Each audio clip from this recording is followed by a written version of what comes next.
Esto es cómo leer y entender la Biblia, y vamos a ver en el ranking en qué lugar espera Dios estar en nuestras vidas.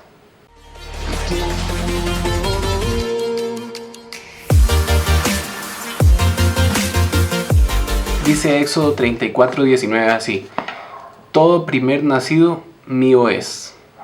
Está hablando el Señor. Y de tu ganado todo primogénito de vaca o oveja que sea macho. Pero redimirás con cordero el primogénito del asno.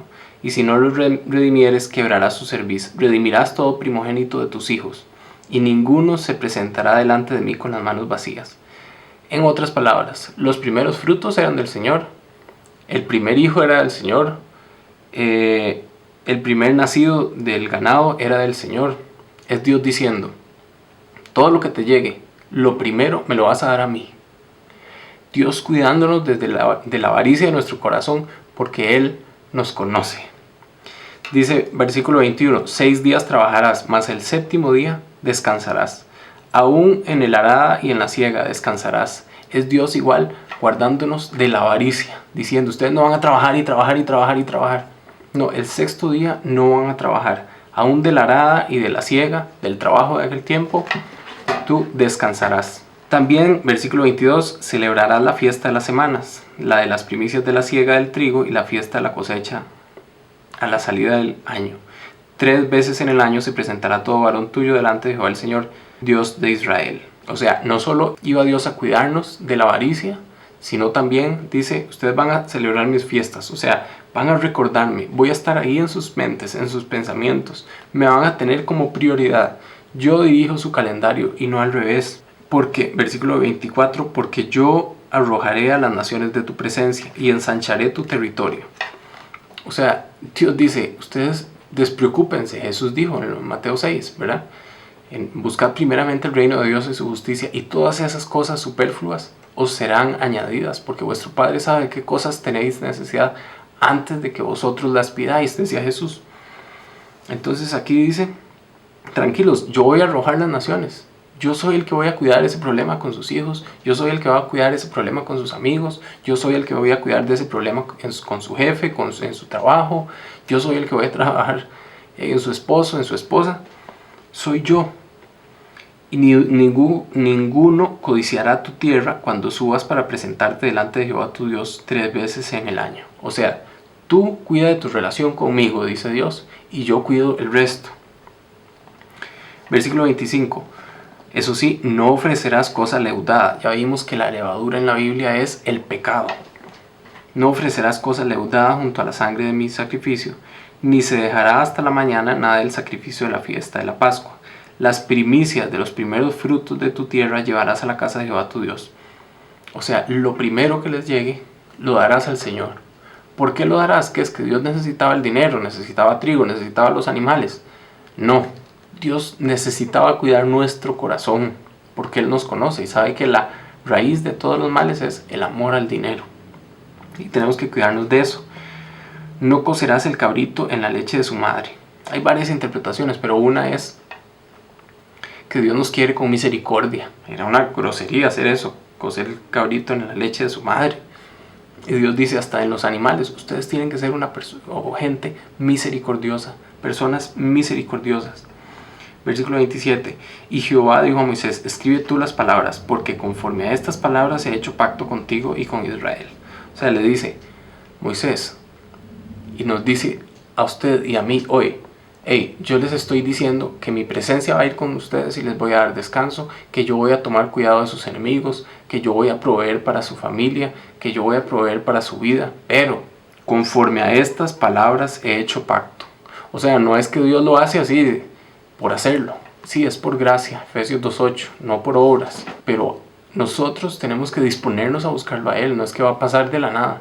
No, tenemos que buscarlo a Él. Tenemos que estar en comunión con Él. Tenemos que estar unidos a Él, Juan 15. Porque nosotros somos como pámpanos, que de Él recibimos la savia. Pero si estamos separados de Él, nada podemos hacer.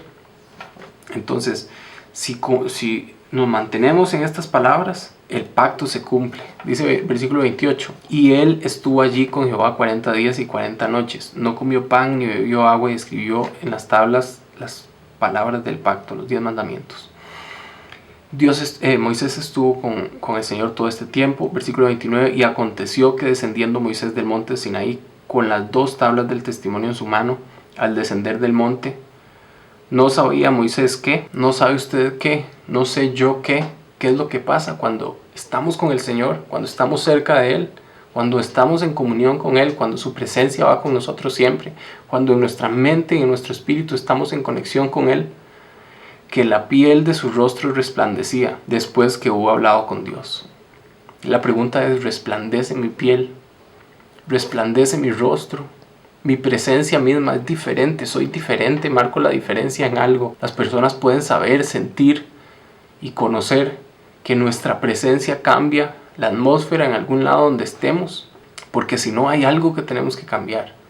Nuestra vida tiene que ser de impacto para los demás, tenemos que ser cartas abiertas, que hablen y griten de Cristo a las personas. Hay un dicho que dice, predica todo el tiempo y si te es muy necesario, habla. O sea, nuestras obras, nuestra forma de ser, nuestra forma de hablar, de presentarnos, de comportarnos, de vestirnos, tiene que ser de tal impacto que la gente pueda ver el testimonio de Jesús en nosotros.